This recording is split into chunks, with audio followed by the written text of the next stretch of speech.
नमस्कार शेतकरी मित्रांनो, शेतकऱ्यांच्या कर्जासाठी सरकारने जाहीर केलेल्या योजना आणि निकष प्रत्येक राज्यात वेगवेगळे असू शकतात. महाराष्ट्रामध्ये अलीकडेच कर्जमाफी संदर्भात काही योजना जाहीर झाल्या.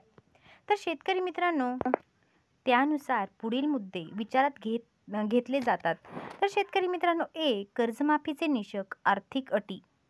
कर्जमाफीसाठी अर्ज करणाऱ्या शेतकऱ्यांचे वार्षिक उत्पन्न ठराविक मर्यादेच्या आत असणे गरजेचे असते. कर्जाची व्याख्या 2022-23 पर्यंत घेतलेली पीक कर्जे किंवा शेतीविषयी कर्ज, बँका किंवा सरकारी संस्थांकडून घेतलेले थकीत कर्ज, भूमिधारणा. कर्जमाफीसाठी शेतकऱ्यांकडे असलेल्या जमिनीचे क्षेत्र ठराविक मर्यादेपेक्षा जास्त असावे.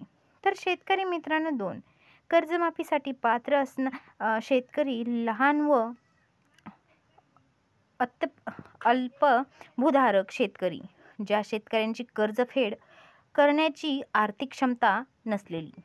पण शेतकरी मित्रांनो, परंतु त्या प्रामाणिक शेतकरी आहेत. 3 कर्जाची प्रक्रिया. शेतकऱ्यांनी महात्मा ज्योतिराव फुले कर्जमाफी योजना या अंतर्गत मित्रांनो, या शेतकऱ्यांना सुद्धा आता लाभ भेटणार आहे.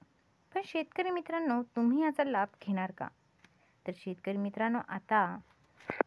मित्रांनो, या शेतकऱ्यांची कर्जमाफी नक्कीच होणार. कर्जमाफी झालेल्या शेतकऱ्यांची नावे पण आलेली आहेत. तर शेतकरी मित्रांनो, लवकरात लवकर आपल्या मोबाईलवरती चेक करा. तर शेतकरी मित्रांनो, अशाच नवनवीन अपडेटसाठी आपल्या चॅनलला सबस्क्राईब करा. धन्यवाद.